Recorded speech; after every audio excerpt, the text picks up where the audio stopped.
Mais je me rappelle le dernier patient que j'ai vu, j'ai fermé mon ordi en fait la journée, puis je me suis dit, pour vrai, je pense que c'est officiellement le dernier patient que je vais voir de toute ma vie. Tu sais. Puis je voyais tout mon futur défiler devant mes yeux, là, puis j'avais vraiment deux branches. Ça que je continuais en médecine, puis je voyais tout ce chemin-là comme un peu plus obscur, plus noir. Puis après, je m'imaginais dans une autre branche où est-ce que je respectais plus mes valeurs, que j'avais plus de temps pour moi, pour ma santé physique et mentale aussi. Tu sais. Puis ça, c'était comme un chemin illuminé dans ma tête. Fait que je me suis dit, suis cette voie-là, puis tu vas être correct.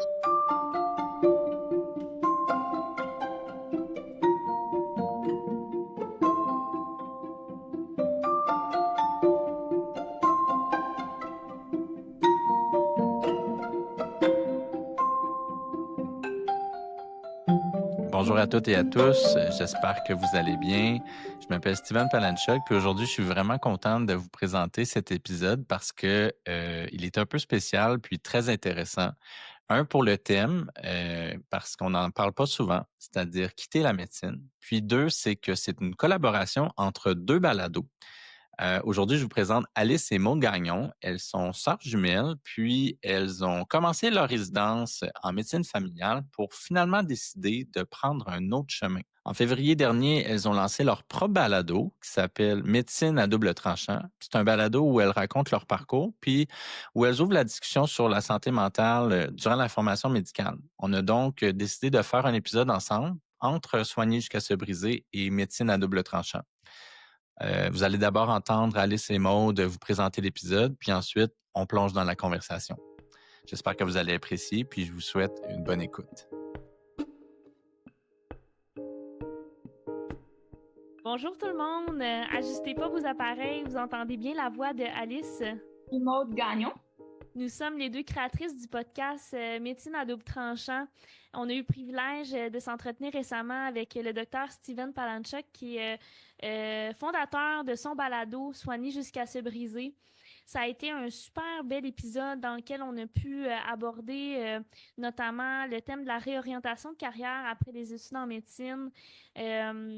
Puis on a abordé aussi tous les questionnements qu'on a pu vivre durant cette période, puis l'aboutissement vers la décision de quitter la médecine, mais aussi l'aboutissement de Steven qui a été de rester en médecine puis de trouver un sens dans tout ça. Donc, chacun, on a fait nos cheminements respectifs, on a évolué différemment dans ce parcours-là, mais le dénominateur commun de tout ça, ça a été le retour à l'équilibre. Puis, si je vous laisse sur les mots de Steven, c'est juste important, en fait, de reprendre le contrôle de son histoire. Puis, c'est ce que nous avons fait. Donc, sans vous en dire plus, on vous laisse à l'épisode. Bonne écoute.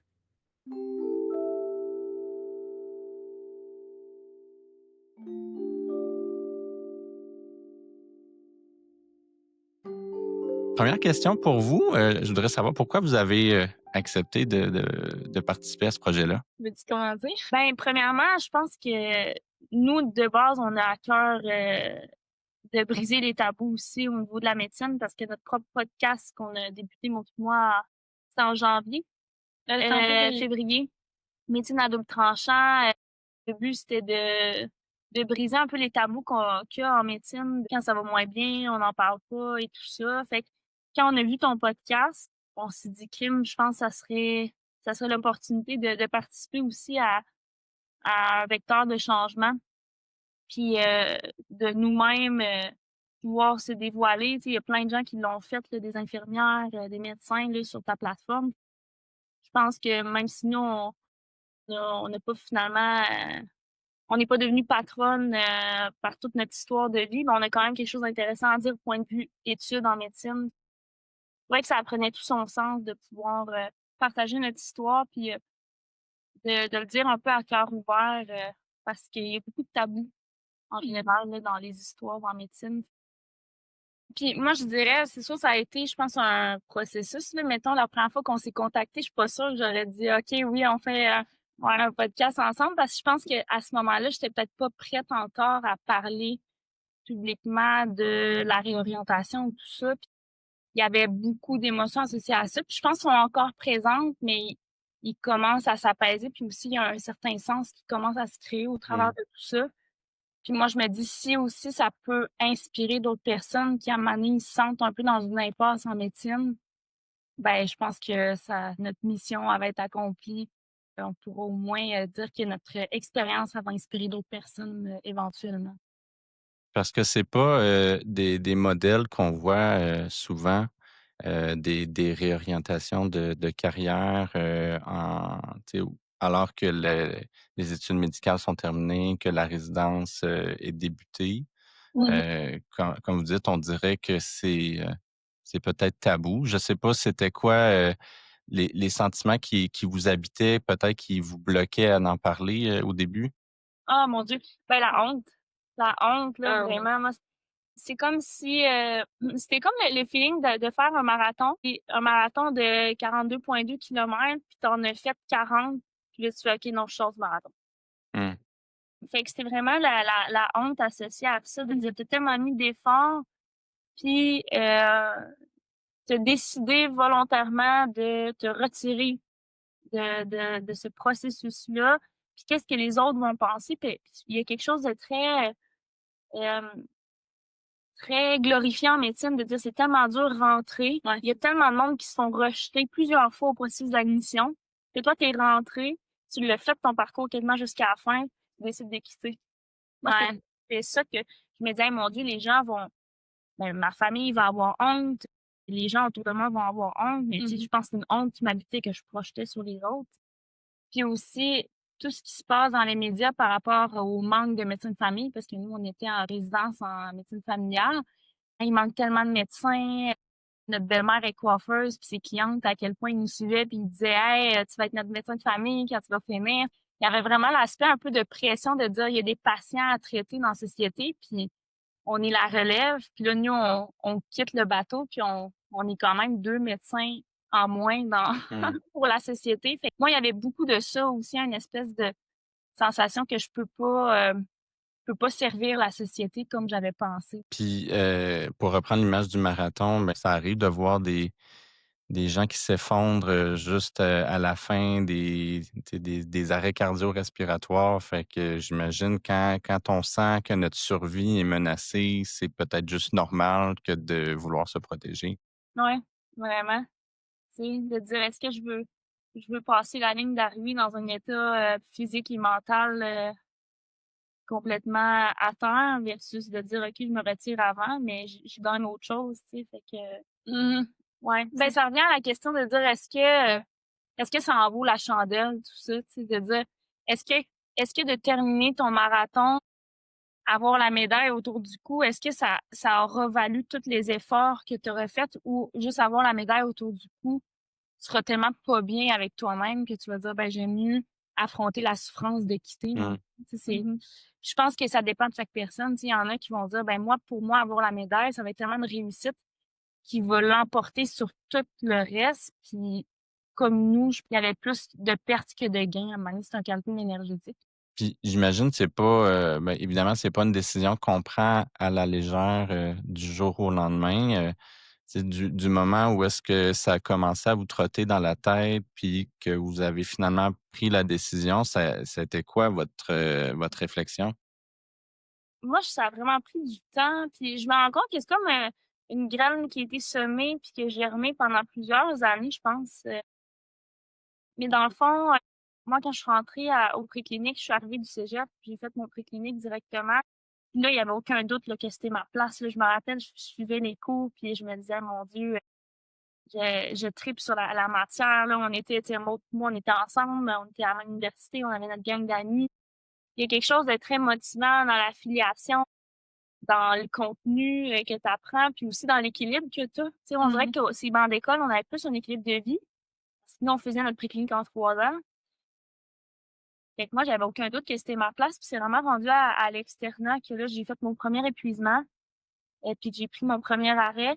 Puis c'est là que j'ai commencé à me poser des questions, que j'ai regardé d'autres programmes universitaires. Je me disais: «Je me verrais-tu ailleurs qu'en médecine?» tu sais? Puis, est-ce que je me verrais dans un milieu où peut-être que l'équilibre de vie est mieux? Ou je me rappelle que je regardais tous les programmes, puis je voyais rien qui m'intéressait autre que la médecine. J'avais encore trop cette passion-là pour comprendre la physiopatho, les médicus, c'est la relation aussi avec le patient, puis j'avais comme pas d'intérêt pour d'autres choses que ça. Mais déjà là, je pense que la réflexion s'amorçait. C'est vraiment à la résidence que je m'étais dit, en med-femme, quand je vais être rendue dans ma résidence, là, ça va être mieux parce que j'aurais plus la pression d'évaluation, tu sais, que tu as à l'extérieur, de vouloir rentrer dans ton GMF ou ta spécialité. Puis en arrivant à la résidence, de me rendre compte que je vais pas mieux, là, t'as encore plus de pression, tu sais, tu veux pas t'as des patients à t'occuper, t'as tes gardes, puis dans tes gardes, t'as beaucoup plus de responsabilités que quand t'es externe. Ton horaire, dans le fond, il est encore plus chargé parce que tu reviens le soir, faut que tu gères tes labos et tout ça. On voit que l'image que je m'étais créée de la résidence, c'était pas vraiment ça. Puis c'est là que le ciné s'est embarqué, là, les premiers signes d'épuisement. Là, je me rappelle, j'allais au GMF, puis moi, elle me disait, t'as donc l'air comme pessimiste ou éteinte. T'as l'air éteinte. Puis je dis, je sais pas, je suis peut-être juste fatiguée, j'ai pas beaucoup dormi, puis tout ça. Mais le ciné s'est embarqué. Puis moi, je me rappelle, en me voyant, ça m'inquiétait. Je me dis, God, faut pas que tu me lâches, parce que, tu sais, on se tenait beaucoup ensemble, puis on était un peu, on se motivait beaucoup, puis bref, ça m'avait vraiment... Ah oui, on voulait comme... on voulait affronter les derniers kilomètres ensemble, là, tu sais, mais veux pas, on sentait que les deux ont commencé à traîner de la patte. Puis c'est vraiment, on dirait que c'était comme, je faisais mes journées puis j'avais plus de fun, plus aucun fun. Je voyais les patients, j'avais pas de fun. Je me sentais tout le temps comme pressée dans le temps. Tu veux pas, t'as pas beaucoup de temps pour voir tes patients. Tu clenches, je sais qu'il y a du débit, tout ça. Puis l'insomnie est embarquée. L'anxiété fait juste monter. Fait que c'est vraiment les symptômes, tu sais, plus quasiment de dépression là, qui ont embarqué, là, de la tristesse constante, de l'anédonie. Je me sentais plus moi-même. Puis je me disais tout le temps, mais c'est juste parce que, tu sais, mon stage est difficile, ça va passer, tout ça. Mais plus ça allait, plus ça empirait. Puis j'ai vraiment arrêté quand j'étais plus capable de me lever le matin sans pleurer. Dans le fond, je faisais juste pleurer, pleurer, pleurer constamment. Puis c'est là que je me suis dit, faut vraiment que je prenne une pause. Puis en plus de ça, j'avais la COVID. Puis là, on me forçait à faire mes gardes parce que si je faisais pas mes gardes, j'allais couler mon stage. Fait que là, ça rajoutait de la pression. Fait que c'est là que j'ai arrêté. Puis je me suis dit, j'ai juste besoin d'une semaine pour me reposer. Mais je suis jamais revenue. Fait que c'est là que c'est vraiment, pour répondre à ta question, tu sais, comment les réflexions ont germé, c'est que c'est là que je me suis dit, je vais prendre le temps, je vais prendre un arrêt maladie pour réfléchir, dans le fond, là, parce que tu peux pas réfléchir quand t'es trop dans le brouhaha mental. Fait que je me suis dit, je vais prendre une pause, puis je vais réfléchir justement à est-ce que ça en vaut la chandelle de finir les 2,2 kilomètres qui me restaient. Puis au travers de ces 3 mois-là de réflexion, j'en suis venue à l'évidence que non. Parce que, tu sais, quand ça fait 2 épuisements que tu fais dans l'espace d'1 an et demi, tu te dis, moi, j'ai bien beau avoir travaillé des choses, j'ai bien beau avoir consulté, mais en même temps, ton milieu de travail change pas. Tu peux pas changer ton milieu de travail, tu peux pas changer la pression associée, les conditions, le métier lui-même. J'en suis venue à l'évidence que je pouvais plus prendre autant de responsabilités sur mes épaules. J'étais comme plus capable. Maude, as-tu eu les mêmes réflexions en parallèle? Moi, ça a été quand même différent dans le sens que je pense que quand j'ai commencé l'externat, je faisais comme un gros processus un peu de développement personnel en parallèle parce que je me disais, OK, clairement, il faut que tu affrontes tes peurs. Puis je sens que je me mettais beaucoup la responsabilité de dire, c'est toi qu'il faut qu'il change. Fait que je pense que ça m'a fait toffer pendant pas mal tout l'externat. En fait, moi, j'ai pas eu d'épuisement à l'externat. Puis même, je me rappelle, tiens, mettons un exemple, là, moi, faire des gardes de nuit, c'était quelque chose qui m'angoissait profondément. Je me disais, je peux pas m'imaginer ne pas dormir puis aller faire des consultes. Genre, c'était vraiment quelque chose c'est ça, on dirait que c'était comme contre moi, genre, de ne pas dormir. Fait que finalement, je m'étais dit, il faut que tu affrontes tes peurs. Et j'avais pris 4 gardes de suite de nuit. Tu sais. Quand j'étais sortie de mes 4 nuits, je m'étais dit, hey, tu peux être fière de toi. Tu sais. Puis je pense que j'étais beaucoup en mode, prouve-toi à toi-même que tu es capable. Fait que je pense que c'est ça qui m'a fait toffer plus longtemps. Puis je pensais moins à mes besoins. J'étais plus en mode de dépassement, vraiment. Prouve-toi à toi-même que tu es capable. Fait que moi, c'est vraiment plus à la résidence. En fait, quand j'ai commencé la résidence en médecine familiale, c'est là que je commençais à ressentir plus de l'insatisfaction parce que moi, j'ai réalisé qu'est-ce qui me drive au quotidien, c'est de parler aux gens. Mmh. Autant que la médecine, c'est beaucoup de relations d'aide et tout ça. En médecine familiale aussi, ça reste que, tu sais, tu vois pas le patient longtemps. Tu arrives, puis tu shootes tes questions un après l'autre, puis dès qu'il s'éloigne puis qu'il parle de son quotidien, tu le ramènes, tu le recadres. Tu sais, il faut que tu fasses un diagnostic, puis c'est normal, c'est ça la job, dans le fond. Moi, je me disais, à chaque fois, j'essaie de prendre les plaintes plus psy, ben, je me disais, ben, c'est les plaintes psy que je peux justement avoir accès plus à la profondeur du patient, prendre un petit peu plus mon temps aussi. Fait que c'est vraiment au quotidien que je sentais que c'est ça, je me réalisais pas tant. Puis ça a été long avant de me l'avoir moi-même, mais je pense que l'aspect responsabilité aussi, que je réalise que autant que je suis une personne qui me responsabilise beaucoup dans la vie, puis des fois je m'en mets beaucoup sur les épaules, je pense que la médecine, c'était trop de responsabilité, que en fait que j'étais pas prête à accepter, puis j'étais pas prête à prendre tout ça sur mes épaules. Puis j'avais beaucoup de honte au début, puis je me disais, Mmh. ben là, si tu dis ça, ça veut dire que t'es pas une personne qui peut en prendre beaucoup, t'es pas une personne fiable, t'es pas une personne endurante. Il y avait beaucoup de jugements, mais après, je me suis dit, ça se peut au final que justement, je ne veux juste pas avoir ce poids-là sur mes épaules. Puis il y en a que, au contraire, ils se valorisent dans ce poids-là, puis ils se disent, hey, moi, ça donne un sens à ma vie, mais moi, au contraire, supporter tout ça, c'était comme, ça enlevait du sens à ma vie. Fait que ça m'a vraiment pris du temps à me l'avouer. Fait que bref, j'ai comme tombé dans un arrêt au début de la résidence. Dans la même optique de dépassement de moi, je me disais, je vais travailler sur moi, c'est moi qui est trop exigeante envers moi-même, je vais essayer d'être plus compatissante envers moi-même et tout ça. Fait que j'ai fait beaucoup de travail sur moi. Puis je suis revenue quelques mois plus tard à la résidence, puis là, j'étais en GMF. Puis même chose, je rentrais au travail, puis il y avait vraiment une espèce de perte de sens. Je finissais mes journées, puis je me disais clairement, je sens pas que j'ai aidé aujourd'hui. Puis les médecins, ça aide. C'est tellement important la job d'un médecin, mais moi, je sentais que je l'aidais pas tant. J'étais comme, mais pourtant, j'ai fait plein de diagnostics, j'ai donné plein de traitements. Les patients, ils retournent chez eux, ils se sentent en confiance. Moi, je sentais pas que j'ai aidé drôlement. Fait que finalement, moi, je suis retombée. Ben, en fait, j'ai pas repris un autre arrêt. Ben, j'ai repris un arrêt pour réfléchir, mais je me rappelle le dernier patient que j'ai vu. J'ai fermé mon ordi en fait de la journée, puis je me suis dit, pour vrai, je pense que c'est officiellement le dernier patient que je vais voir de toute ma vie. Tu sais, Mmh. j'ai eu vraiment cette phrase-là dans ma tête. Puis je voyais tout mon futur défiler devant mes yeux, là, puis j'avais vraiment deux branches. Ça, que je continue en médecine, puis je voyais tout le quotidien, puis mettons quand j'aurais des enfants plus tard, les gardes et tout ça, puis je voyais tout ce chemin-là comme un peu plus obscur, plus noir. Puis après, je m'imaginais dans une autre branche où est-ce que je respectais plus mes valeurs, que j'avais plus de temps pour moi, pour ma famille, pour ma santé physique et mentale aussi. Tu sais, j'aime beaucoup faire du sport et tout ça. Puis ça, c'était comme un chemin illuminé dans ma tête. Fait que je me Mmh. suis dit, suis cette voie-là, puis tu vas être correct. Fait que j'ai quand même pris un arrêt, tu sais, pour vraiment réfléchir, puis prendre la bonne décision pour moi. Puis finalement, là, j'en suis venue à quitter. Je l'ai pris quelques mois avant Alice. moi, ouais. Moi, je suis plus restée dans l'ambivalence là, pendant 2 mois.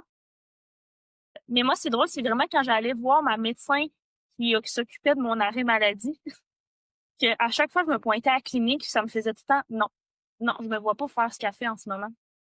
J'avais comme j'étais confrontée à sa job, puis c'est comme si je me voyais, puis j'étais comme, je suis pas capable de m'imaginer continuer dans cette lutte-là. Elle arrivait, puis elle disait, parce que j'ai pas eu le temps de dîner. Bon, je t'écoute. Elle me regardait pas, j'avais 5 minutes pour parler, mais je suis exactement de même quand j'ai l'amour dans le tout. Fait que ça m'a aidé à me confronter. Puis moi, je pense que ce qui a fait que j'ai arrêté, ce qui m'a donné la permission d'arrêter, c'est quand mon père me dit, Alice, on va t'aimer, peu importe le choix que tu prends.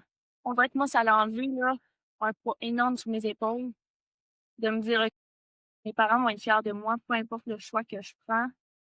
J'ai pas besoin d'être médecin, j'ai pas besoin d'être quoi que ce soit pour me faire aimer, juste être moi, ça va être assez. L'important, c'est que je sois heureuse, dans le fond. C'est vraiment, très, très puissant là, ce que tu viens de dire là, de se respecter assez pour, se donner la permission de prendre soin de soi, puis de prendre des décisions pour nous. Puis Mhm. merci pour votre partage, la franchise, puis le courage, j'oserais dire, là, de parler de ça parce que je trouve que les points communs dans vos deux histoires, c'est que vous étiez entré en médecine avec un paquet d'idéaux puis de valeurs qui vous correspondaient. Puis finalement, il y a eu une espèce de désillusion à un moment donné quand vous êtes rendu compte que le travail au quotidien du médecin, le niveau de responsabilité, d'imputabilité, le rythme de vie, c'était pas des choses que vous aviez imaginées, puis que de prendre une décision aussi lourde de sens, puis de se donner la permission de faire autre chose, franchement, bravo. Ben, c'est gentil. On fait pas ça pour avoir des félicitations, mais ça reste que ça fait du bien d'entendre ça, de se dire, ben, si ça peut justement inspirer d'autres personnes. Moi, ça me briserait le cœur de voir des médecins quitter le système, mais je me dis en même temps, ça me briserait le cœur d'avoir des médecins qui sont complètement malheureux, puis il y en a même qui vont vers le suicide, malheureusement, à cause qu'ils Hum, sont tellement pas bien. Exact.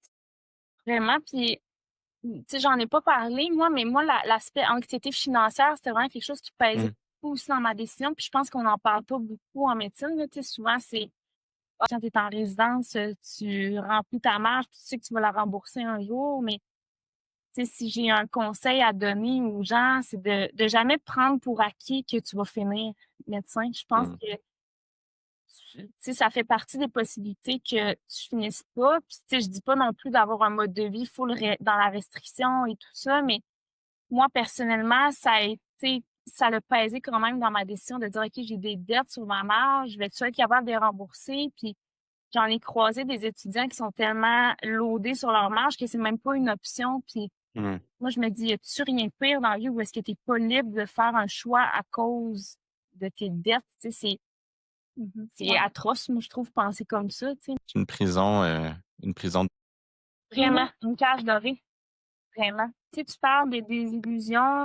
Est-ce que toi, tu l'as déjà vécu? Tu sais, parce que tu as fait la même affaire que nous, préclinique et tout ça, puis quand tu arrives d'un stage, dans la résidence, as-tu une forme de désillusion ou toi, c'était exactement collé à la réalité que tu t'imaginais? En fait, moi, quand je suis entré en médecine, j'ai déjà eu une première désillusion dès le premier cours que j'ai failli couler, en fait, parce que je trouve que le step entre le cégep puis le début des études médicales, j'ai eu un gros moment d'adaptation, puis je me suis dit, est-ce que je me suis embarqué dans quelque chose qui est trop grand pour moi, puis que finalement, je pourrais pas passer au travers. Puis, un peu comme Maud, je m'étais mis dans un mode, tu sais, de me donner un défi à moi-même, puis d'essayer de me dépasser. Puis à ce moment-là, ben, tu sais, j'avais mis les bouchées doubles. Puis je pense que inconsciemment, à ce moment-là, j'avais comme passé un contrat avec moi-même que j'allais mettre mes besoins de côté pendant tant d'années, que j'allais faire les sacrifices qu'il faut pendant tant d'années, puis qu'après ça, j'allais être heureux. Fait que, tu sais, un Mmh. peu comme vous avez dit, au préclinique, ben là, je me concentrais dans les études plus théoriques. À l'externat, ben on dirait que là, on est tout le temps en train de vouloir s'adapter pour plaire au patron avec qui on est, dans la spécialité dans laquelle on est. Chaque spécialité est différente avec des gens qui ont des personnalités souvent, tu sais, très différentes. Puis après ça, ben de performer assez pour entrer dans le programme de résidence. Mais moi, la désillusion aussi, ça a été de voir à quel point j'avais pas l'occasion d'être moi-même à plusieurs moments. En fait, je pensais que je pouvais pas être moi-même, puis que tu sais, devenir médecin, c'était un peu apprendre à jouer un rôle. Euh, Puis après ça, on devient un professionnel de la santé, puis on se pratique, on se pratique jusqu'à temps que ce rôle-là, tu sais, on le maîtrise, puis que ça arrête de sonner faux. Puis on dirait que finalement, je m'éloignais de plus en plus de qui j'étais. Puis ça, pour moi, quand j'ai réalisé ça après, quand j'ai eu mon premier arrêt, moi, après mes 2 premières années de pratique. Fait que j'ai fait toutes mes études médicales, toute ma résidence, d'un coup. J'ai eu des moments, plus difficiles, mais on dirait que, je m'étais un peu déconnecté de moi-même puis de mes peurs, puis de juste me dire: «Ben, on baisse la tête puis on fonce dans le tas». Puis quand j'ai terminé puis que j'ai commencé ma pratique, j'étais encore dans cette attitude-là, tu sais, que, ben, on baisse la tête, on rentre dans le tas, puis notre travail, c'est difficile, puis il faut se dépasser tout le temps. Puis là, à la troisième année de pratique, ben, est arrivée la pandémie. On était très impliqués là, pour la gestion, des protocoles. Moi, personnellement, je faisais partie de l'implication par rapport aux soins intensifs. Fait que ça a été beaucoup de dévouement. Puis l'autre désillusion que j'ai eue à ce moment-là, c'est venu de la part de la population, puis des médias. On en parle souvent là, du doctor bashing, puis de se trouver un épouvantail, puis de mettre tous les maux du système de santé sur le dos des médecins. Puis là, je me voyais faire tellement de sacrifices, travailler tellement d'heures, puis après ça, d'entendre des choses, des fois tellement insensibles, avec un manque d'empathie de la part de la population, du genre, ben, vous faites tellement d'argent, Ouais. pourquoi vous vous plaignez? Ou avec le statut social que vous avez, ben, ça fait partie du contrat. Ou ben, vous saviez dans quoi vous vous embarquiez au début. Donc, si vous êtes pas content, ben, vous avez juste à changer de job. Puis ça, de recevoir ça, je me dis: «Ben, c'était comme impossible». Je vous mentirais, en vous disant que j'y ai jamais pensé. J'y ai pensé, moi aussi, à certains moments d'abandonner. Puis quand j'ai eu mon premier arrêt en lien avec cette désillusion-là, ben, je me suis recentré un peu plus sur moi-même, mais Maud, j'entends que tu as fait beaucoup de travail sur toi-même puis et tout. Je pense pas que j'en avais fait autant à ce moment-là. J'avais commencé de la médication, j'avais, patché mon bobo, puis j'étais reparti, un peu comme Alice dit, on se dit: «On je vais prendre une semaine puis tout va être parfait, par la suite». Puis après ça, ben, j'ai eu des pertes, de collègues avec qui j'ai étudié, de maladies fulminantes, des personnes qui sont mortes, en jeune âge, entre autres de maladies qu'on ne contrôle pas comme du cancer. Puis l'autre désillusion à ce moment-là, c'est de me dire: «J'ai pu faire tous ces sacrifices-là, travailler toutes ces années-là, terminer, commencer, puis que ça me soit enlevé du jour au lendemain». Puis que du jour au lendemain, je puisse décéder, puis ça a été ça ma vie.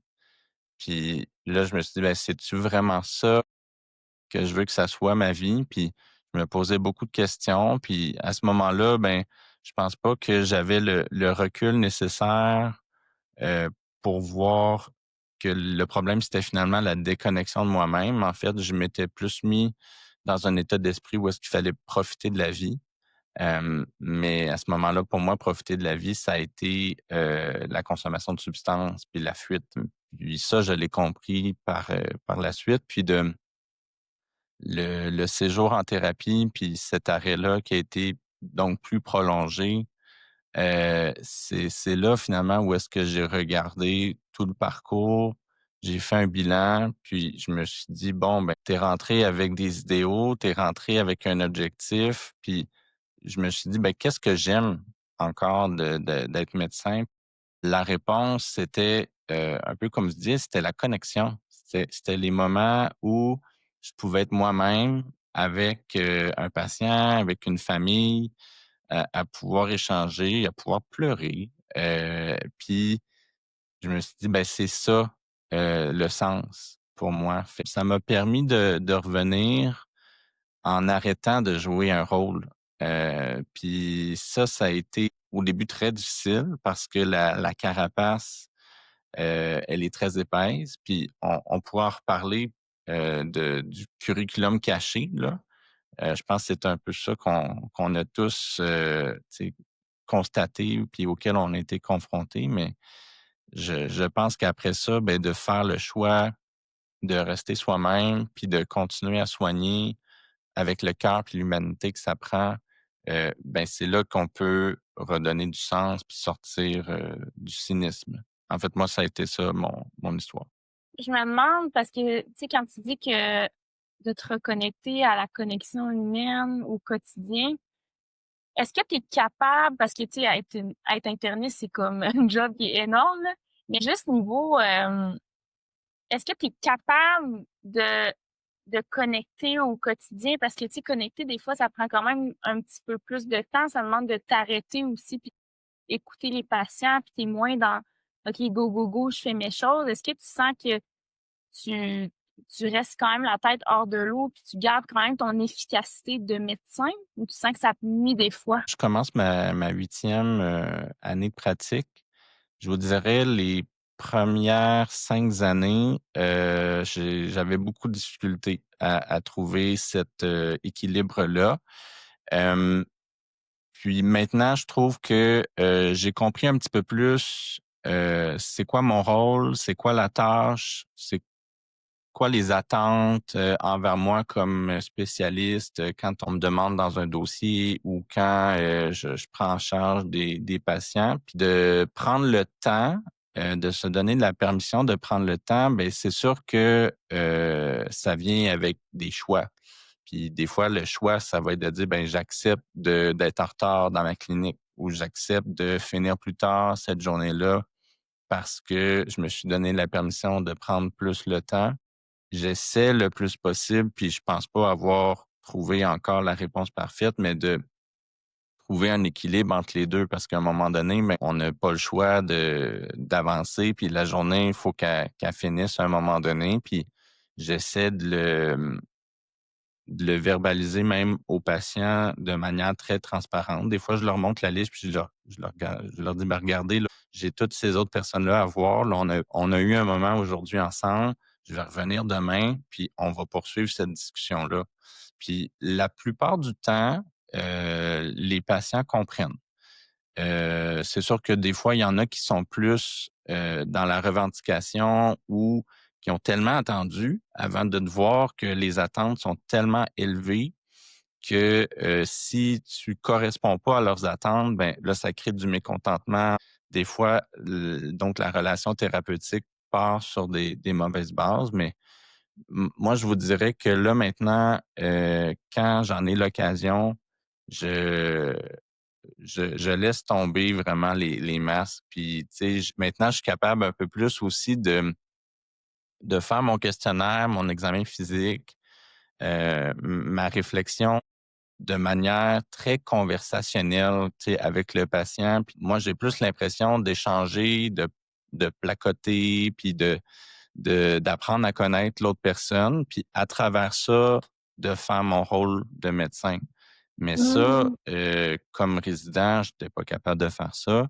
Comme jeune patron, j'étais pas capable de faire ça. J'étais très puis j'ai toujours été une personne relativement rigide. Je pense qu'il faut que je l'avoue, là, que pour calmer mon anxiété, il fallait que j'ai une structure, puis que je suive tout le temps cette structure-là, puis que dès que ça sortait de ce cadre-là, ça me causait beaucoup d'anxiété.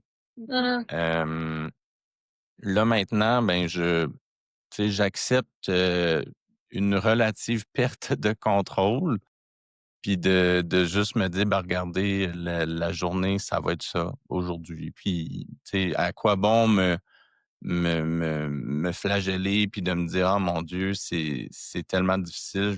Puis des fois même, il y a des journées, à l'hôpital, puis vous l'avez vécu parce que vous avez eu des stages, puis vous avez travaillé, vous avez eu des gardes. Des fois, on va se le dire, c'est infernal, là. Mhm. Puis les consultations, les patients, comme on dit, arrivent en autobus, là, puis ça rentre, puis il y a des consultations.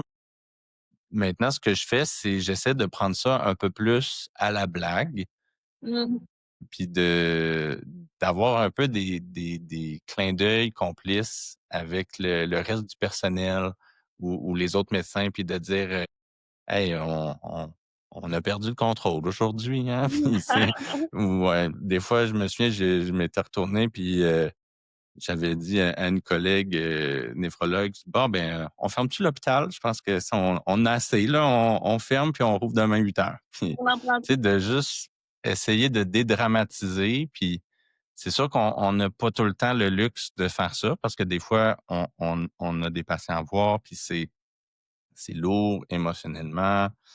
Mais dès que j'en ai l'occasion, j'essaie d'utiliser l'humour un petit peu plus pour, tu sais, d'arrêter de me prendre au sérieux aussi. Parce que je pense que c'est un autre enjeu que j'avais, c'est que je me prenais très au sérieux. Je pense qu'il y a un peu de narcissisme là-dedans, là. Puis, tu sais, de se dire, ben, comme, ben, j'ai été capable d'entrer en médecine, de faire mes études.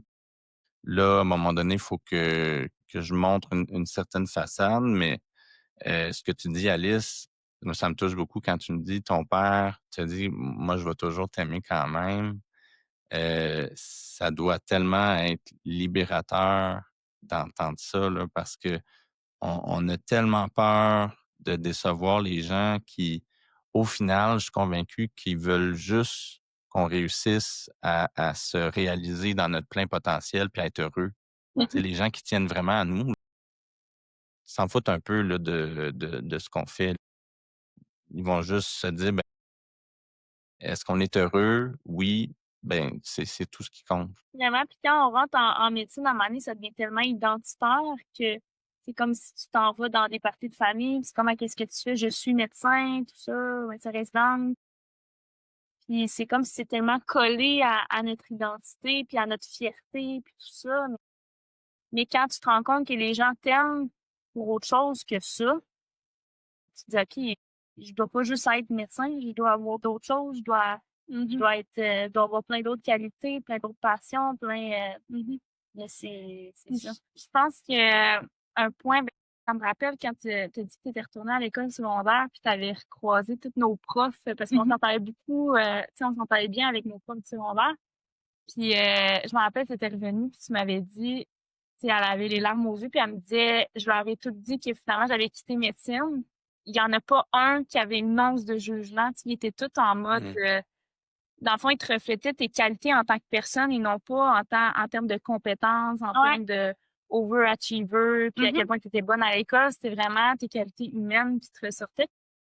Moi, je me suis dit: «Hey, crime, c'est dans le fond, c'est peut-être nous autres aussi qui se mettons la pression justement de garder cette espèce de façade-là, puis ce masque-là de rigidité juste pour, tu sais, avoir l'air hot, tu sais, mais dans le fond, c'est Mmh. peut-être juste un peu de narcissisme, comme tu dis, là». Comment vous avez reconstruit cette identité-là, tu sais, autrement? Ben, moi, je trouve juste mon passage à mon école secondaire, j'ai fait un témoignage, c'était la conseillère d'orientation qui m'avait invitée, puis elle m'avait beaucoup aidée dans mon processus de réorientation. Puis elle m'avait dit: «Viens partager aux étudiants ton parcours», tu sais. Bref, quand j'étais retournée à mon école secondaire puis que je repensais à la Alice de 15-16 ans, je visitais mon gymnase, toute mon implication au basket, des discussions avec des profs et tout ça, on dirait que je me suis dit: «Crime». À la période où l'adolescence, où ton identité se forge, justement, je me disais: «La médecine, j'y pensais pas à ce moment-là, ça faisait même pas partie de ma vie». J'étais une personne à part entière avec tous ses intérêts, sa personnalité, tout ça. Puis moi, ça a vraiment été, réparateur d'aller reconnecter avec ça au secondaire, dans mon école. Mais je te dirais quand j'ai quitté, ça a comme été un néant de dire: «OK, ben, je fais quoi? Tu sais, je suis qui?» C'est sûr que moi, j'avais commencé un processus de psychothérapie depuis 2 ans. Fait que juste le fait de travailler plein d'enjeux au niveau de l'estime, l'identité avec ma psy, ça m'avait beaucoup aidé. J'avais quand même une longueur d'avance parce que si j'avais pas eu ce suivi-là, je pense que mon mur aurait été beaucoup plus épais, là. Fait que j'avais quand même déjà une idée de c'était quoi mes passions et tout ça. Mais ça a quand même été un petit choc, de faire face à moi-même sans le sarrau. Me dire: «OK, Mmh. maintenant que j'ai plus mon sarrau, c'est quoi qui est en dessous? Qu'est-ce que je vais faire de ma carrière?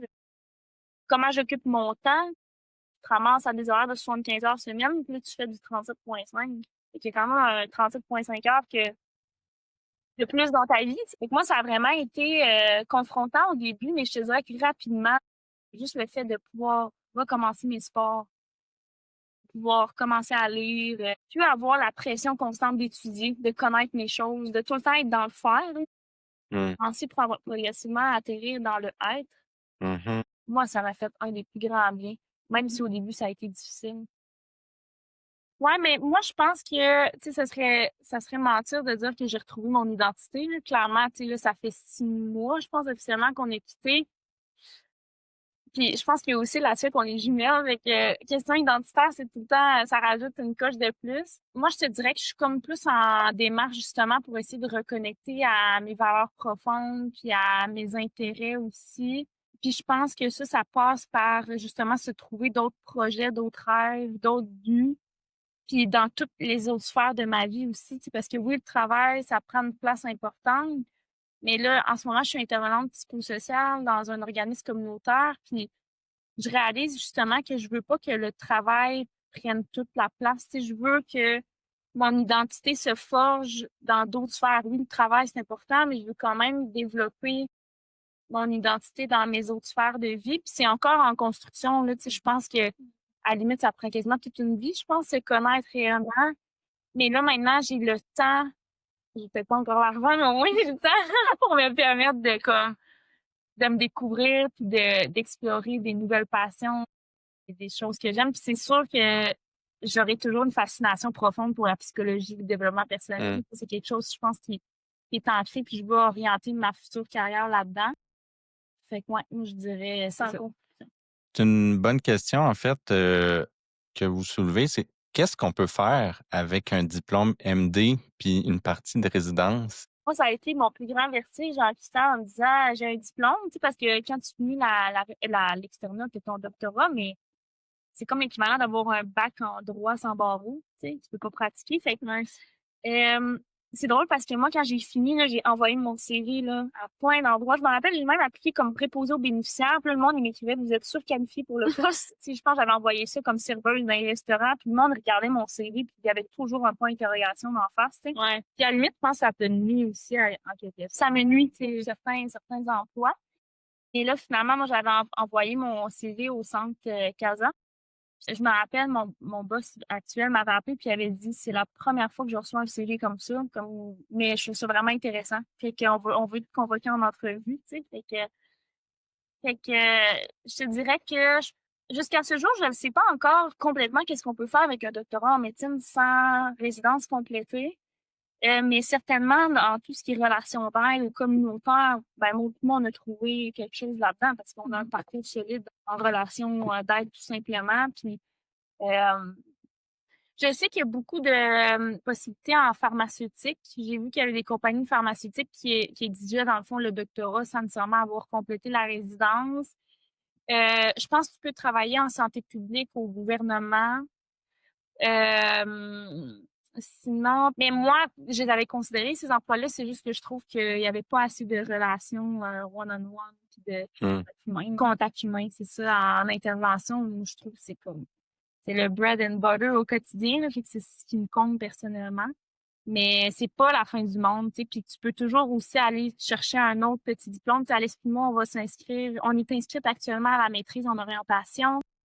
On va démarrer aussi en parallèle un cours en entrepreneuriat pour partir un projet qu'on peut pas parler beaucoup en ce moment, mais c'est en construction, un projet en relation d'aide. Tu sais, il y a plein de possibilités. C'est juste qu'il faut que tu t'enlèves tes œillères puis tu cherches en fonction de tes valeurs, puis tu sais, surtout tes valeurs profondes, en fait, et non Mmh. pas juste tes compétences. Ben, justement, les œillères, je trouve que c'est une belle image parce que quand on entre en médecine, on se fait mettre des œillères, puis la ligne d'arrivée, elle est en ligne droite, là, tout droit devant. Puis il y a comme des étapes, des jalons, l'externat, la résidence, les examens, trouver un travail. Puis on dirait que toutes les autres possibilités, quand on y pense ou quand on se confronte soi-même à peut-être les considérer, ben c'est très tabou.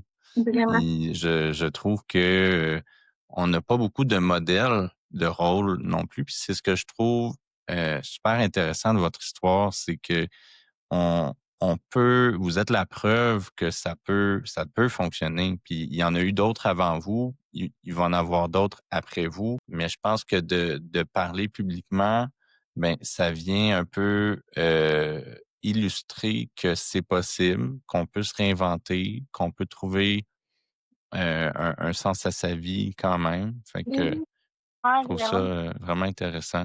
Là, il y a souvent un inconfort, tu te dis, ben là, mon deuil est pas fait, je peux pas comme m'inscrire à un autre programme. Fait qu'il y a tout cet aspect-là, je trouve, qui est intéressant, mais que finalement, tu fais confiance au processus, puis finalement, tu peux retomber en amour à nouveau avec une nouvelle personne, mais ça prend du temps. C'est vraiment, le processus de deuil, il s'étire sur longtemps.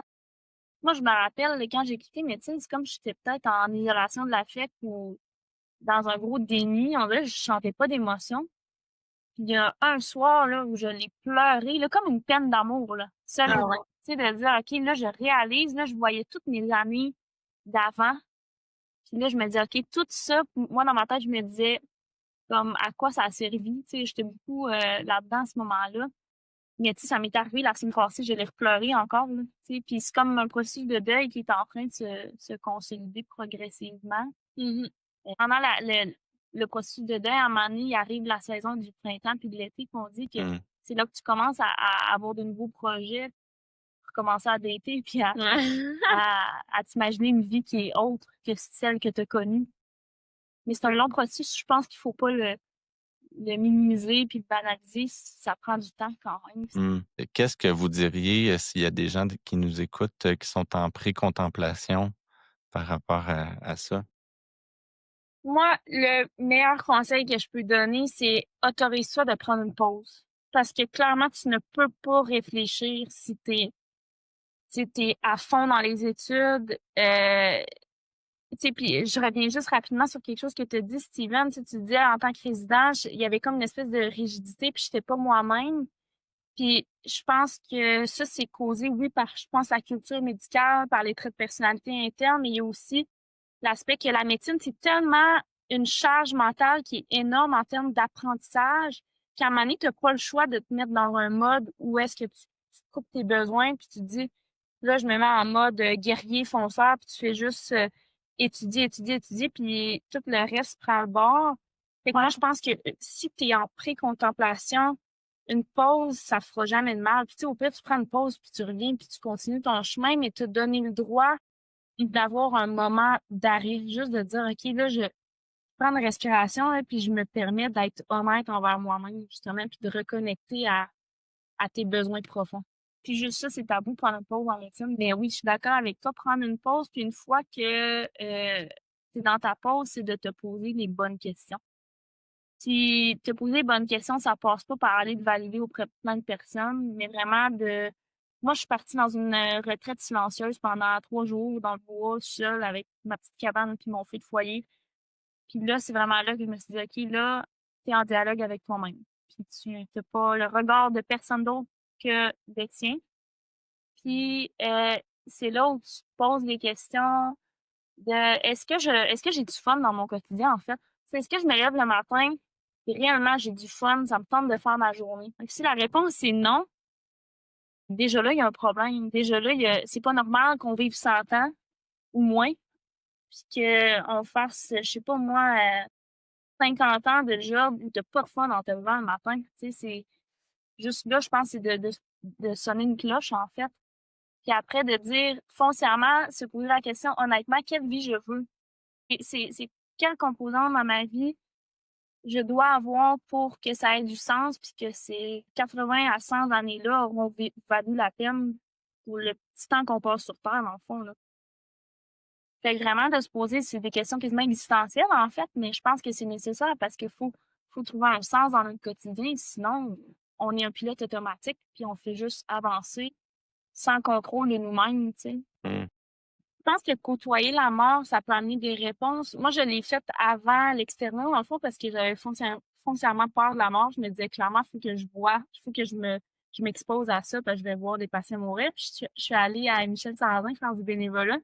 Puis je pense clairement ça a été aussi un facteur dans mes réflexions parce que quand tu vois des personnes, tu sais, sur leur lit de mort, littéralement, puis tu leur demandes c'est quoi, tu sais, leur regret, c'est quoi leur plus grande fierté dans leur vie, c'était très rare que les gens me parlaient de leur job. Ils parlaient Mmh. juste, ben, très souvent, en fait, de leurs proches, de leurs rêves qu'ils avaient réalisés.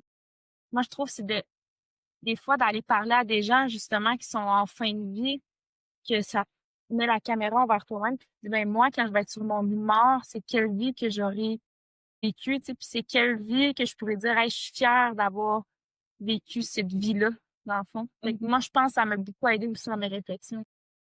Ça me touche vraiment beaucoup, là, je me retiens un peu là, parce que je me suis passé la même réflexion, quand j'ai vu des patients décédés, Mhm. puis j'ai eu des moments plus difficiles où j'ai eu des pensées suicidaires, puis je me Mhm. suis même surpris à un moment donné à être jaloux de ces patients-là que j'avais, aux soins intensifs qui étaient en fin de vie. Je pose toujours une question, aux patients vers la fin. Je leur demande: «Avez-vous peur?»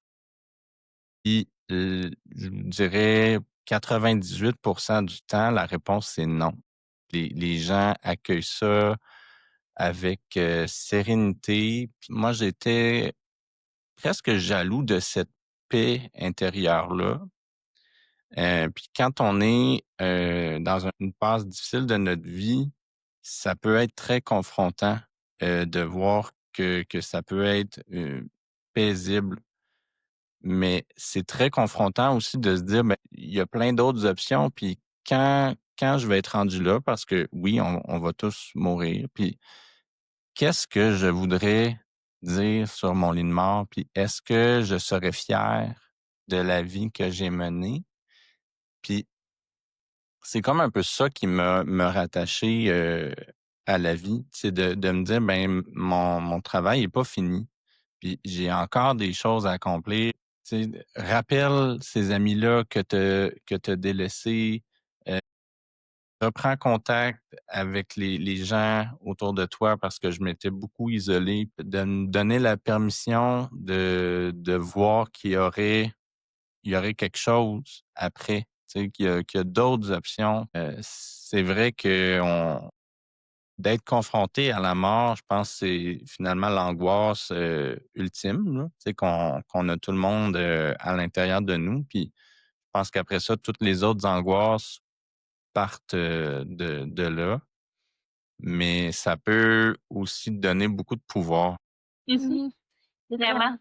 Parce que quand tu été confronté à ça, tu t'es pas dit quelle formation je pourrais faire pour être un meilleur médecin? Tu sais, c'était comme, là, c'est tu te questionnes sur réellement c'est quoi qui est essentiel pour toi. Tu sais. Fait que, puis quand tu dis la plupart sont paisibles puis ils ont pas peur, toi, à ce moment-là, quand tu avais tes idées suicidaires, est-ce que tu avais peur?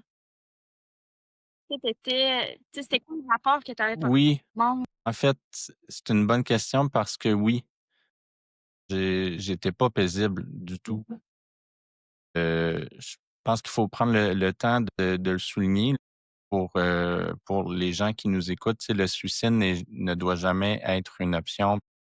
Si, ce dont on parle, c'est cause de la détresse, je pense qu'il y a des ressources, disponibles, qu'on va mettre à la fin du balado, mais non, j'étais pas en paix avec ça, puis je pense pas qu'il faut jamais l'être non plus. Mais, je pense que de confronter un peu nos peurs, puis de se donner la permission d'avoir fait des erreurs, mais d'apprendre.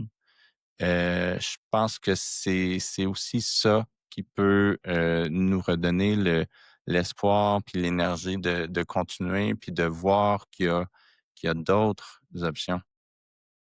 Ouais, puis l'idée d'assumer que tu as fait des erreurs, d'apprendre, ça, c'est dur quand tu es en médecine. De t'avouer vaincu puis de mettre un genou à terre, là, c'est une des choses les plus dures parce que tu probablement jamais eu à faire ça dans ta vie de performant. Mmh. Fait que je pense que c'est pour ça qu'il y en a justement qui arrivent à ce mur-là de dire c'est soit je reste en médecine ou c'est le suicide. Ça devient quasiment un faux dilemme, là. Il y a comme pas une option meilleure qu'une autre. Mmh. Même, je peux même pas m'imaginer prendre une pause. Et tu sais, moi, on a parlé à des gens des fois après notre podcast. Puis juste l'idée de prendre une pause, c'est même pas pensable. Tu sais, fait que il y en a tellement des options. C'est quoi les retours que vous avez eus des gens, autour de vous? Après notre réorientation, Ouais? ben, il y a du monde qui ont dit que c'est un échec, mais pas beaucoup. C'est une faible proportion, mais tu sais, il fallait s'y en attendre, là, dans le sens où, tu sais, je pense qu'il y a du jugement, peu importe où tu vas dans la vie, là. Il y a eu, c'est ça, une vision d'échec, mais pour la plus grande partie, ça a été justement, moi, ce qu'on me disait justement, c'était, tu sais, Alice, il y a du monde qui se suicide, là, puis tu sais, dans notre parcours, il y en a eu aussi. Puis le monde me disait, c'est bien mieux de bouger avant de te rendre à ce niveau-là de détresse, tu sais. Ouais, moi, c'était surtout ça que j'avais comme commentaire.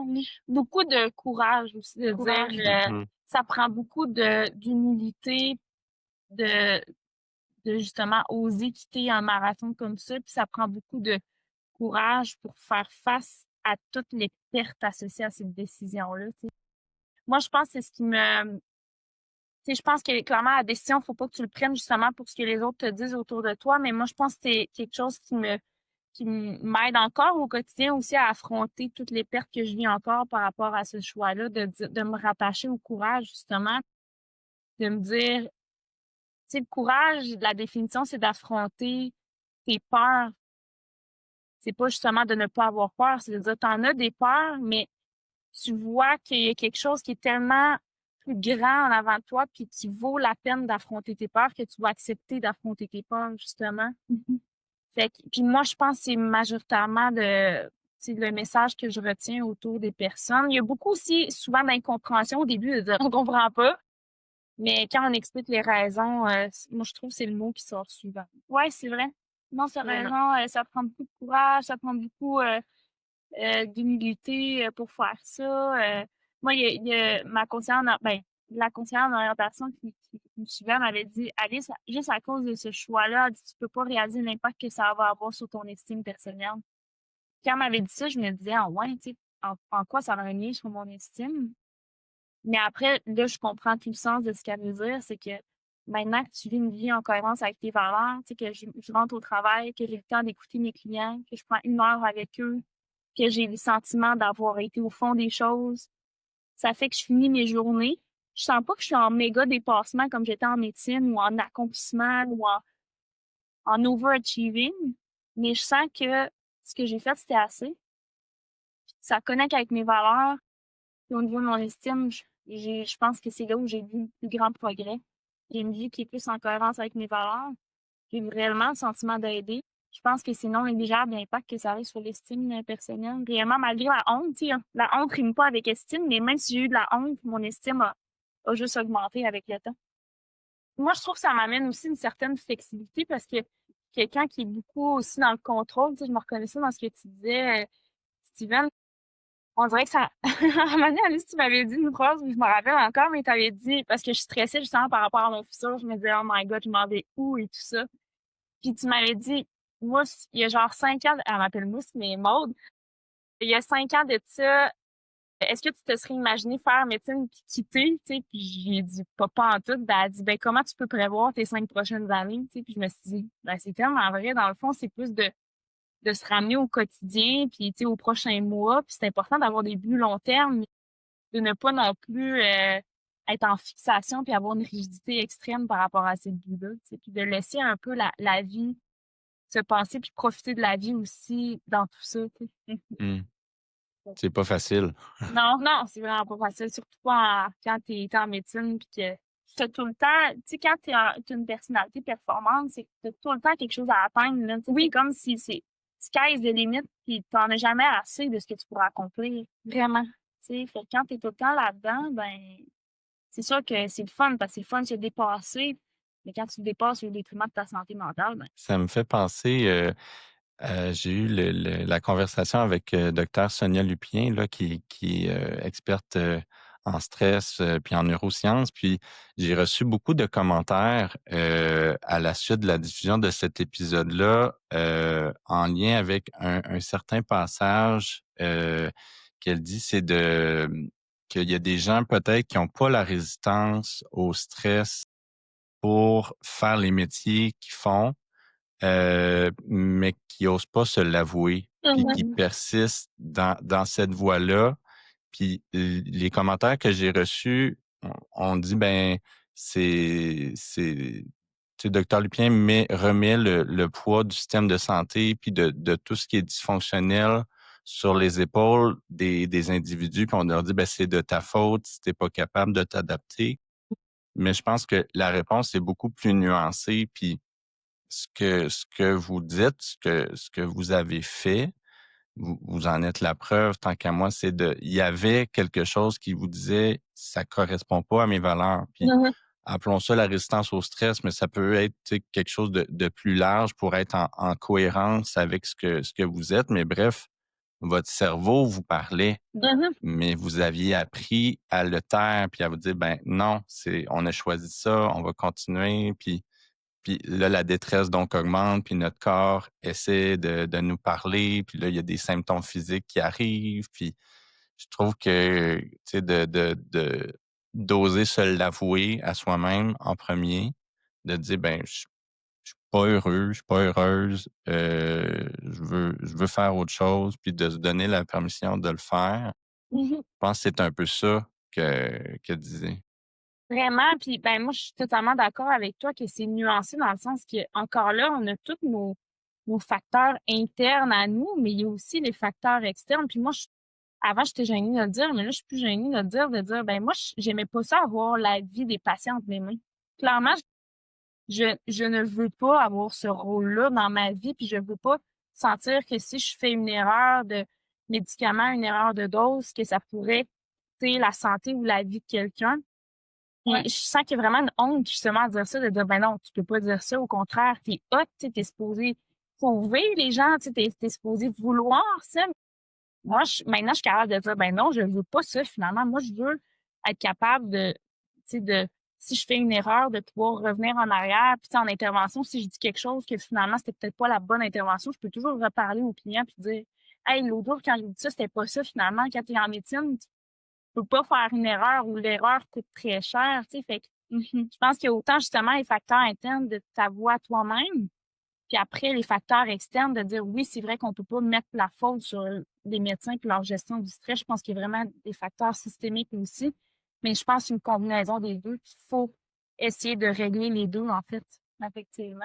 Ouais. Puis quand tu rentres en médecine, souvent, tu sais, comme nous, on arrive du cégep, on ne se connaît pas trop.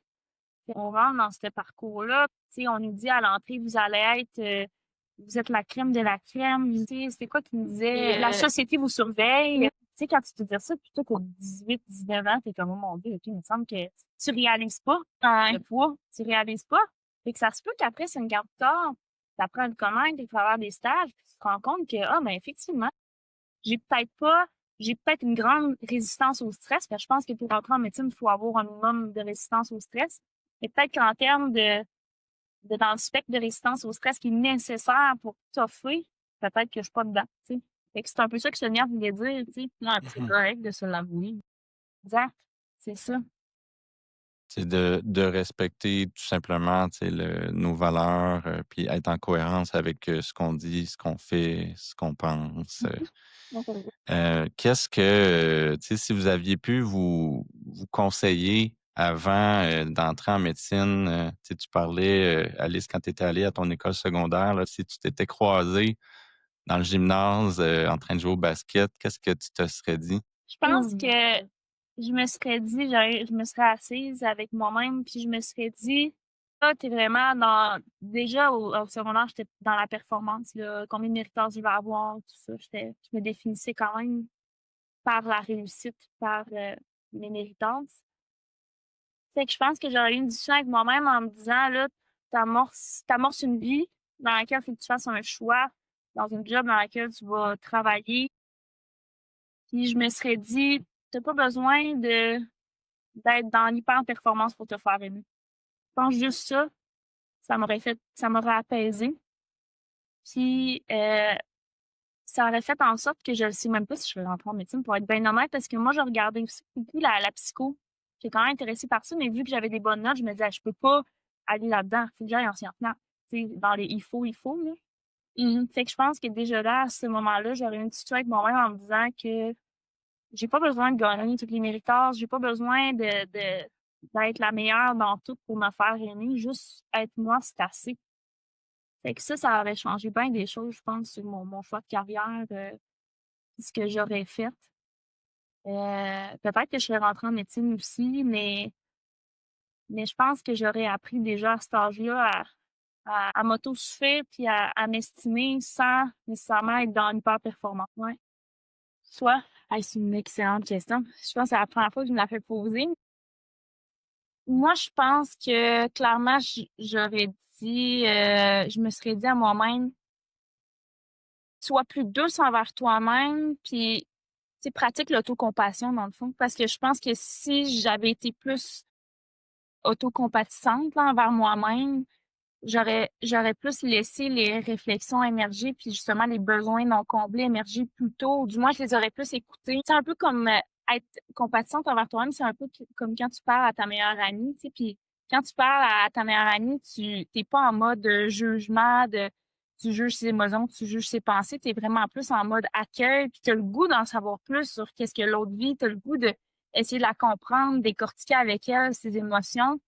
Je pense que si j'avais été réellement ma meilleure amie durant tout mon secondaire, cégep, même l'université, je pense que je sais pas si j'aurais pris la décision plutôt de quitter, tu sais, puis remarque que c'est sûr que d'avoir traversé le doctorat en médecine, je pense que ça m'a appris beaucoup, beaucoup de choses aussi sur moi, fait que je pense pas que je regrette à un certain point, mais peut-être que mes choix auraient été différents, puis peut-être que ça m'aurait coûté moins de problèmes de santé mentale par la suite, là. Aussi.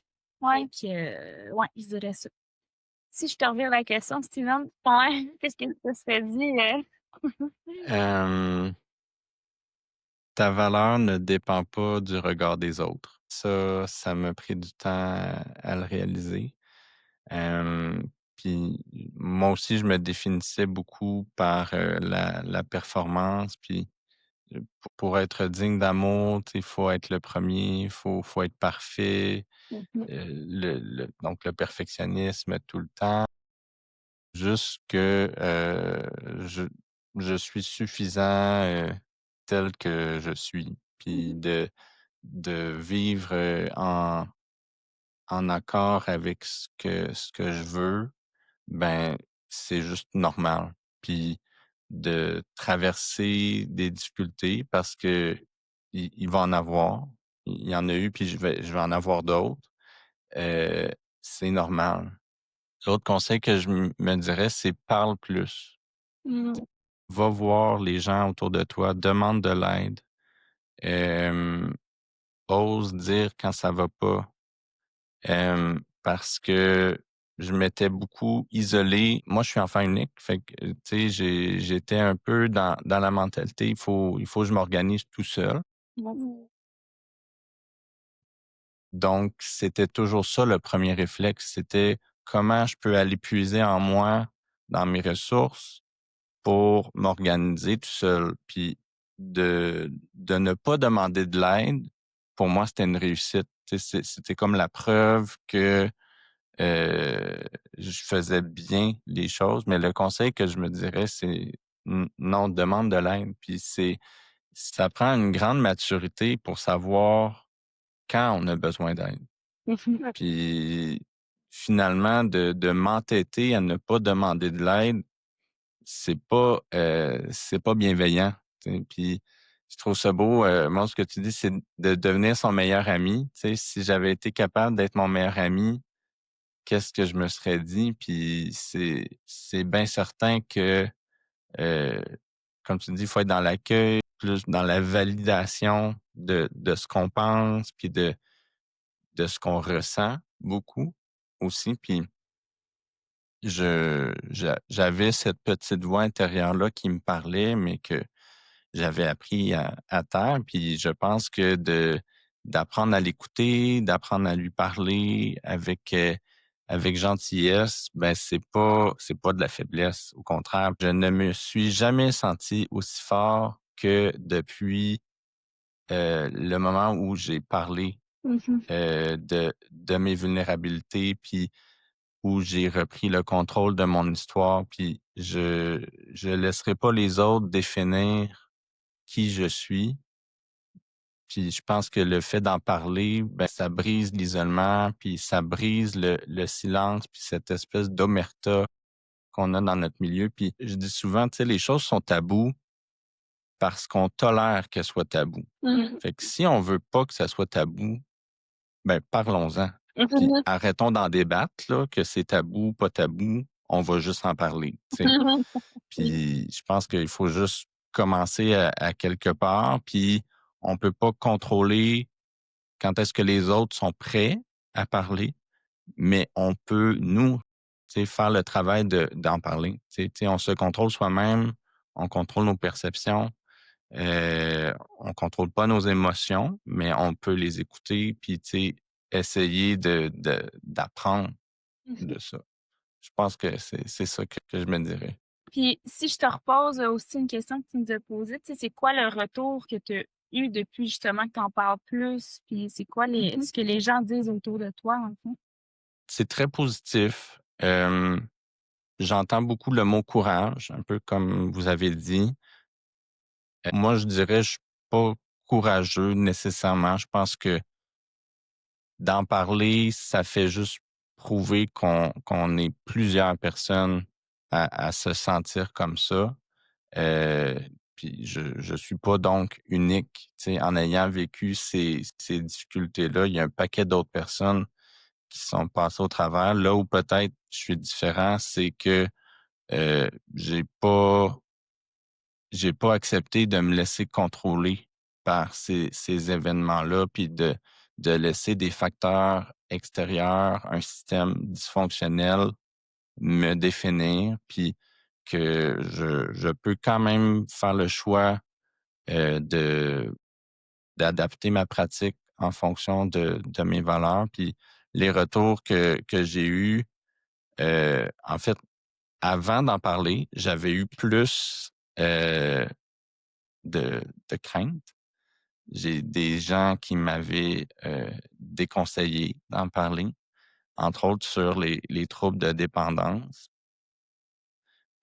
pour un paquet de raisons qu'on connaît, entre autres les enjeux de déontologie. Mais moi, j'avais toujours dit que je séparais ma vie personnelle, ma vie professionnelle, toujours protéger ma profession, puis la population, puis de jamais mélanger les deux.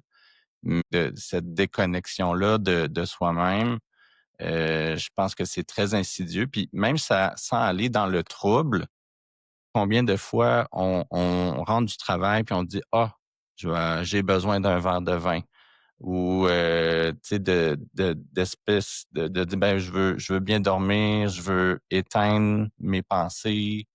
Fait que tu sais les substances peuvent devenir une espèce de raccourci pour atteindre un état. Éventuellement, pour réussir à court-circuiter ces raccourcis-là pour euh, aller plus dans des comportements sains, puis d'essayer de trouver de la dopamine autrement. Mais l'autre chose que j'ai répondu aux proches qui émettaient des réserves, c'était que oui, tu sais, le rôle des ordres professionnels comme le Collège des médecins, la première mission, c'est la protection du public. Mais ce que je disais, c'était que si on veut vraiment protéger le public, il faut faire en sorte que les soignants se soignent, puis soient en santé, puis donc qu'ils demandent de l'aide professionnelle quand c'est nécessaire, puis qu'ils puissent se sortir de la honte qui fait en sorte qu'ils restent dans des comportements destructeurs. Puis le fait d'en parler, ça n'invente pas la réalité, ça fait juste lever le voile sur quelque chose qui est déjà là. Exact. C'est qu'on le veuille ou non, actuellement, il y a des soignants qui consomment, puis qui sont peut-être même rendus à l'étape du trouble. Puis oui, ça peut mettre les gens inconfortables de nommer ça. Que vous soyez confortable ou inconfortable à entendre ça, c'est la réalité. Mhm. Tu sais. Fait que je pense que d'en parler de plus en plus ouvertement, ben ça va juste faire en sorte que les gens vont se dire, ben OK, ben tu sais, on dit en anglais now what, tu sais, Mhm. so what. Là, comme Ouais. l'important, je pense, c'est justement de toujours veiller à la protection du public là-dedans. Puis c'est sûr que là, si on tombe dans tu sais, de consommer au travail ou d'aller vraiment dans des expériences comme ça qui peuvent mettre en danger la population, ben il y a un code de déontologie pour une raison, puis ça, je le comprends. Mais je pense que de soigner nos soignants, puis de faire en sorte que les gens sortent de la honte, il devrait pas y avoir de honte à ça, justement. Ouais, vraiment. Absolument. Puis dans ce que tu dis, tu sais, d'en parler, puis de pas avoir honte, puis de briser un peu le silence, ça vient chercher le principe dans l'autocompassion qui est l'humanité commune. Puis une des clés, justement, pour être plus compatissant envers soi-même, c'est de sentir qu'on n'est pas seul là-dedans, puis on fait partie d'une humanité commune, puis on est tout le monde ensemble, puis il y a quelqu'un à l'autre bout de la planète qui vit peut-être pas exactement les mêmes choses que toi, mais sensiblement les mêmes choses. Je trouve que c'est ça augmente aussi la compassion envers soi-même quand tu sais que t'es pas seul là-dedans. Mais cette humanité commune-là en médecine, on l'a pas beaucoup. Non, vraiment pas. Parce que c'est comme si avant d'être humain, on est professionnel. C'est inculqué très tôt dans le parcours. Notre humanité derrière le cerveau est pas très mise de l'avant. Mhm. Et que c'est dur après justement de sentir qu'on fait partie d'une humanité commune que d'autres gens qui souffrent en médecine quand personne n'en parle. T'sais, nous, on se sentait seuls. Nous, on était deux, puis on se sentait seuls. Tu sais, fait que on dirait on est deux sœurs, puis il y a une chance qu'on est ensemble parce que pour vrai, je le sais pas. J'avais de la misère à trouver des gens nécessairement à qui en parler parce qu'on n'en parle pas de ça, tu sais, pour justement protéger l'image, pour répondre aux besoins faut s'occuper de la société, on est responsable de la société, mais avant tout, on est responsable de nous-mêmes. Puis après, on peut être responsable de la société.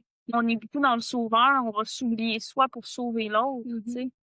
Mais c'est quand, nous, en thérapie en dépendance, on en parle beaucoup du rôle du sauveur, puis en quoi, justement, ça alimente des fois les patterns de dépendance. Fait que c'est sûr que les soignants sont sujets à ça, en fait.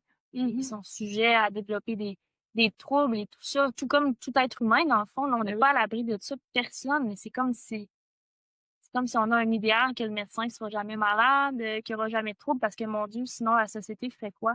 Justement, c'est ça le problème. Moi, je pense aussi, c'est que la santé des patients ne repose pas uniquement dans les mains du médecin. Tu as bien beau aller chez ton médecin de famille une fois par année pour faire ton bilan de santé, ça reste que c'est toi au quotidien qui choisis ton alimentation, qui choisis justement si tu fais du sport, tes heures de sommeil. Tu sais, à un moment donné, tout ne repose pas sur nos épaules non plus.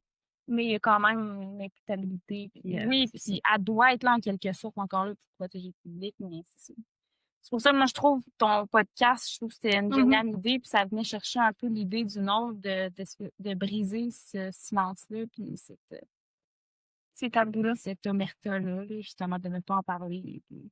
En conclusion, qu'est-ce que vous aimeriez dire aux gens qui nous écoutent? Je dirais à ceux qui nous écoutent que si jamais ils ont des questionnements, puis que l'idée de quitter médecine, tout simplement, leur vient à l'esprit, je dirais de pas taire cette voie-là, mais d'aller approfondir ces questionnements-là.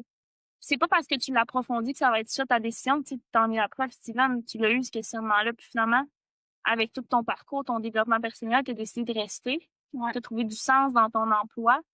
Puis nous, ça a été autrement. Mais je pense que le dénominateur commun, c'est qu'on a su trouver un certain bien-être après tout ça. Puis un sens aussi. Puis un sens. Fait que l'idée, c'est pas de dire la bonne réponse, c'est quitter ou non, mais c'est plus de dire toi, trouve ta propre réponse. Mais pour ça, pose-toi les bonnes questions. Puis de pas rester seul dans ces questionnements-là. En parler à des professionnels des relations d'aide, se donner du temps, comme Maud disait. Moi, je pense que ça passe par là. Et pour ça, il faut se donner le droit. Il faut se donner le droit de mettre un genou à terre, puis d'aller dans cette direction-là, qui est dans la vulnérabilité, qui est dans l'écoute de soi, qui est dans l'introspection, Puis c'est là qu'on trouve le sens, dans le fond. Mhm. Puis, ben, moi, je dirais simplement, la médecine ne te définit pas. Ouais, c'est une partie de ton identité, mais c'est pas ton identité au complet. Puis de faire confiance que peu importe le choix que tu vas prendre, tu as d'autres sphères à l'intérieur de toi qui te définissent. Puis il faut juste que tu les creuses, puis tu les trouves. Mais c'est faux de dire que t'es médecin ou t'es rien. Complètement faux. T'es une personne, puis t'es une humaine comme une autre, puis ou un humain comme un autre, puis t'as, c'est ça, t'as tes rêves, t'as tes qualités, t'as tes défauts, t'as tes projets, tes passions, mais c'est pas juste la médecine. Mhm. Ouais. Toi, Sylvain, qu'est-ce que tu dis? Moi, je dirais que on est plus fort, plus fort quand on est ensemble. Puis de combiner, tu sais, de partager notre humanité. Je pense que c'est, pour moi, comme je dis, le sens que j'ai trouvé, c'est la connexion. Fait que cette connexion-là, ben, je pense qu'il faut l'entretenir, puis il faut faire en sorte de créer des occasions pour qu'on puisse connecter ensemble, puis d'arrêter d'espérer que la solution vienne d'en haut, que le système change pour prendre soin des soignantes, des soignants. Il faut être réaliste, là. On vit dans un système qui est dysfonctionnel.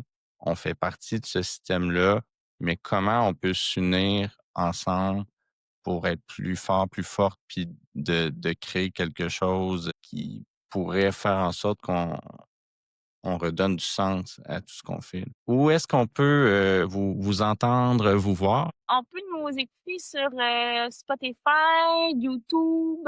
C'est nos deux principales plateformes pour notre podcast Médecine à double tranchant. On a pris une pause là pour l'été parce qu'on creusait un peu plus notre projet d'entrepreneuriat, mais on devrait recommencer de sitôt à l'automne. Fait que, on parle vraiment dans ce podcast-là de justement du double tranchant à la médecine. Puis des fois, le côté qu'on parle pas assez, qui est la souffrance, puis normaliser plusieurs termes, tu sais, comme on a fait des sujets sur le perfectionnisme, la perte de sens, la perte de valeur. Puis vous pouvez nous suivre aussi sur Facebook, Instagram. Là, c'est là qu'on publie souvent l'annonce de nos podcasts. Exactement. Écoutez, merci beaucoup pour le moment qu'on a passé ensemble. Je suis très content que la vie ait fait en sorte qu'on se soit rencontrés. Puis je suis très content en fait que on ait décidé d'aller de l'avant puis d'enregistrer quelque chose parce que je trouve que nos discussions avaient toujours été stimulantes. Puis honnêtement, les filles, je vous trouve vraiment inspirantes puis matures. Puis je pense que les gens devraient prendre exemple sur vous. Puis en tout cas, continuez ce que vous faites parce que c'est très beau. Ouais, ben, t'es fin, Sylviane. Puis moi, je voulais juste te dire que puis c'est exactement ce qu'on t'avait dit la première fois qu'on t'avait parlé, mais je trouve ça vraiment rafraîchissant de voir un médecin en coton ouaté, sans carapace, puis là maintenant de pouvoir parler à quelqu'un comme toi qui ose vraiment enlever les barrières. Moi, ça m'a vraiment apaisé, moi, dans mon processus de changement et tout ça. Fait que, puis moi, je trouve que ça donne espoir aussi de t'entendre, puis entendre aussi d'autres médecins qui témoignent. Ça change l'espèce de vision rigide, justement, du médecin qui se pense au-dessus de tout le monde. Au contraire, t'es tout le contraire de ça. Fait que moi, ça me rassure beaucoup pour notre système de santé aussi. Merci encore, puis à très, très bientôt. À bientôt. Salut.